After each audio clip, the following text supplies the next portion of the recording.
조금 더 깊이 한번 들어가 보죠. 자뇌형과 우뇌형 아이. 근데 이 뇌의 구조를 보면요, 자뇌와 우뇌를 연결하는 뭐가 있어요?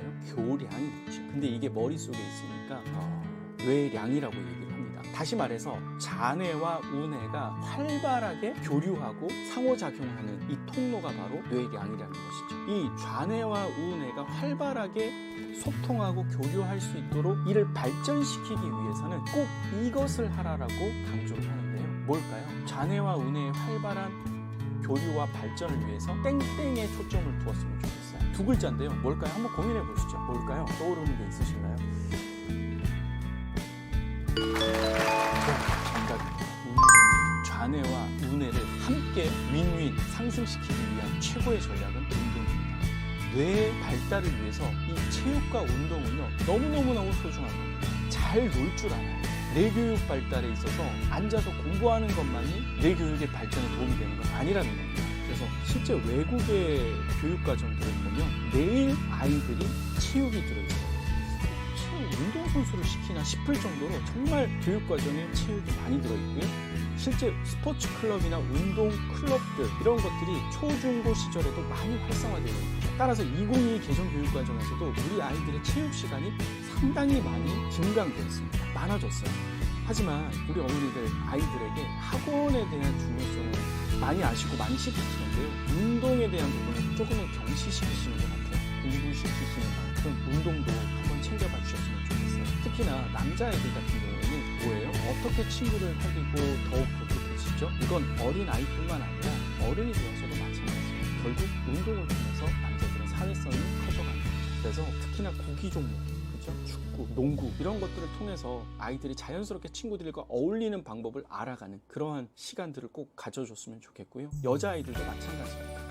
발레도 좋고요, 수영도 좋고요, 그리고 아이들도 구기 종목 되게 좋아하는 아이들이 있더라고요. 이런 걸 하면서 뇌의 골고른 발전을 지향해 주셨으면 좋겠습니다. 자, 자뇌와 우뇌 이러한 성향들을 좀 보셨는데요. 엄마의 성향을 좀 또 들여다볼 필요가 있어요. 아이가 좌뇌형이에요. 어떠한 일탈도 어떠한 무계획적인 행동도 싫어하는 아이들이죠. 근데 그런 아이들에게 너무 예민하게 너무 경직된 삶을 사는 아이들에게 이렇게 살 수도 있고 이런 것도 행복이고 이렇게도 할 수 있다는 걸 조금씩 보여주는 게 필요합니다. 좌뇌형인 아이에게 엄마가 더 극좌뇌형이에요. 그럼 어떤 대화를 할까요? 너가 계획을 못 지키는 건 너의 계획에 빈틈이 너무 많아. 조금 더 계획을 좀 더 철두철미하게 세워야 되는 거 아니야? 계획에 있어서 지금 잘못된 부분들이 너무 많다라는 거지 라고 하면서 아이를 더욱 몰아서 세운다면 과연 그 아이는 얼마나 더 큰 스트레스 상황과 불편함을 가지겠습니까? 엄마가 더 극좌뇌형이라고 한다면 오히려 반대적으로 우뇌적인 성향으로 아이를 위로하고 그럴 수도 있다라고 얘기해 주는 거죠. 또 하나 어떻게 코칭하죠? 좌뇌형 아이에게 공부하는 방법에 대한 메타 인지, 어떻게 공부하고 시간 관리를 어떻게 할 것인지에 대한 그런 방법들을 안내해 주는 게 더 도움이 되는 것이죠. 좌뇌형 아이들은요, 이미 다 알고 있는데 그 방법적인 부분에 대한 업그레이드가 필요한 것이죠. 최근에 그런 공부하는 방법에 대한 부분들을 안내해 주는 TV 프로그램도 되게 많아졌어요. 근데 그 중에서도 좀 오래되긴 했는데 EBS에 공부의 왕도라는 프로그램이 있습니다. 기억하시나요? 수능 점수가 상당히 높은 아이들이 나와서 각 과목들을 어떻게 공부했는지에 대한 얘기들이 나오는 것이죠. 그죠? 그리고 예전에 공부가 뭐니라는 프로그램도 마찬가지입니다. 아, 저렇게도 공부할 수 있구나. 또 최근에는 티처스라는 그런 프로그램들이죠. 선생님들이 나와서 공부하는 방법을 안내해 주지 않습니까? 이런 것들을 아이들하고 같이 보면서 영어 공부를 저렇게 할 수 있고 수학 공부를 저렇게도 할 수 있구나라는 그런 방법에 대한 공부를 같이 해보는 것도 좌뇌형 아이들을 돕는 것이죠. 또 하나, 너는 일요일부터 토요일까지 너무 촘촘하게 계획이 있어. 사람이 변수라는 게 있을 수 있지. 중간에 기념일도 있을 수 있고 친구 초대를 받아서 갈 수도 있고 또 갑자기 몸이 아플 수도 있는 거야. 그래서 어떻게?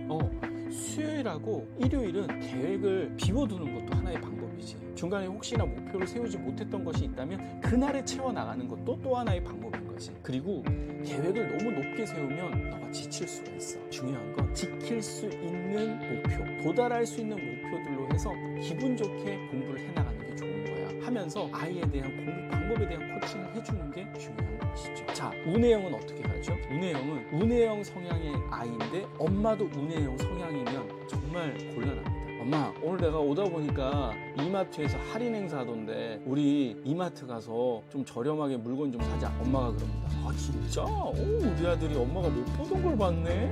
그래 이마트 가자. 아빠가 전화 옵니다. 아니 집에 왔는데 왜 다들 집에 없어? 어디야? 우리 마트에 세일한다고 왔잖아. 아 그래? 야 그러면 나도 갈게. 마트에 장 봐가지고 그냥 저기 교회로 드라이브 좀 갔다 올까? 좋지. 이거 말 그대로 운계획이 계획인 운해형 가족들의 전형적인 모습이거든요. 그렇죠? 아이가 운해 성향이 강하다면 부모는 어떤 성향을 조금 더 끌어주는 게 필요하죠? 맞아요. 자녀들의 성향이죠. 오늘 해야 할 것들이 있잖아. 그치? 우리 계획해 놓은 거 있잖아. EBS 강의도 그렇고 너 지금 학원에서 배우는 것도 그렇고 학교의 지금 진도 따라서 우리가 하기로 했던 그런 스케줄들이 있잖아. 해야 하는 우선순위부터 먼저 하고 난 후에 하는 게 맞는 거 같아. 그치? 오늘 하는 체크리스트, 다시 말해서 운해형 아이들에게 체크리스트를 엄마랑 아이가 같이 협의해서 만든 것을 가지고 있을 필요가 있죠. 오늘 숙제 체크, 수학 체크, 독서 체크, 해야 할 것들을 하는지에 대한 체크리스트. 다시 말하면 좌뇌형의 학습 플래너에 해당하는 것들이 있죠. 그것들을 하고 있는지 같이 체크해 나가는 것이 좋습니다. 좌뇌 성향이 강하다면, 엄마 역시 좌뇌형이라고 한다면 강제적으로 운해적이잖아요. 운해 성향이 너무 강하다 그러면 엄마도 운해 성향이라고 한다면 강제적인 좌뇌 성향을 가지는 것이 현명한 부분이라고 생각이 듭니다. 정리 한번 해보시죠. 좌뇌는 나무보다 숲, 이건 누구죠?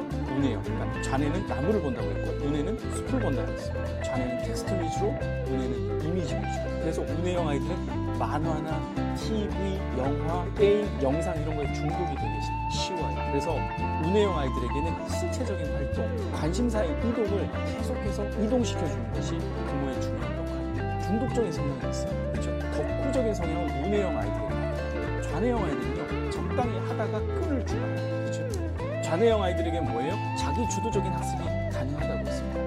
운해형 아이들은 자기 주도적인 학습이 필요합니다. 내려놓고 무슨 주도 학습? 선생님 주도적인 학습. 근데 그 선생님이 누구는 돼서는 안 된다? 엄마가 돼서는 안 된다.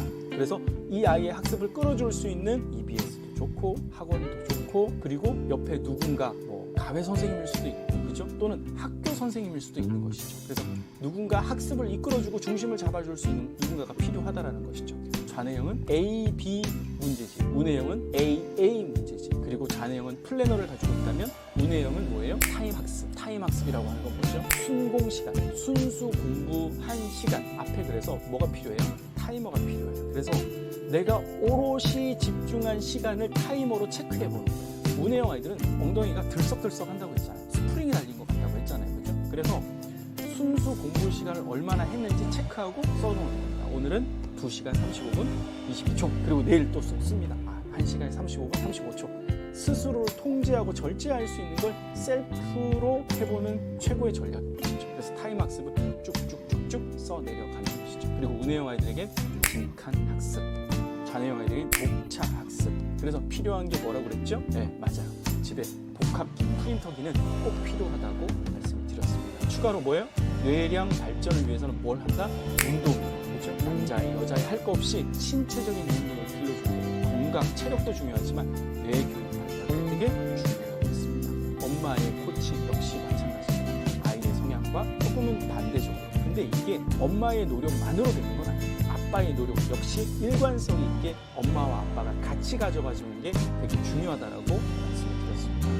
엄마 스스로, 아빠 스스로를 이해하고 아이의 성향을 이해하면 부딪히는 게 없어요. 쟤는 왜 저렇게 계획도 없이 저렇게 공부하지? 근데 이제는 인정하게 되면 마음이 편안해지고 인정하게 되면 거기에 맞는 방법들을 찾을 수 있는 것이죠. 왜 저렇게 할까라고 이해 못하기보다는 그 아이의 성향을 받아들이고 어떻게 도와주는 게 좋을까 보시면 조금은 자녀 교육에서 스트레스를 좀 덜 받지 않으실까 하는 생각이 듭니다.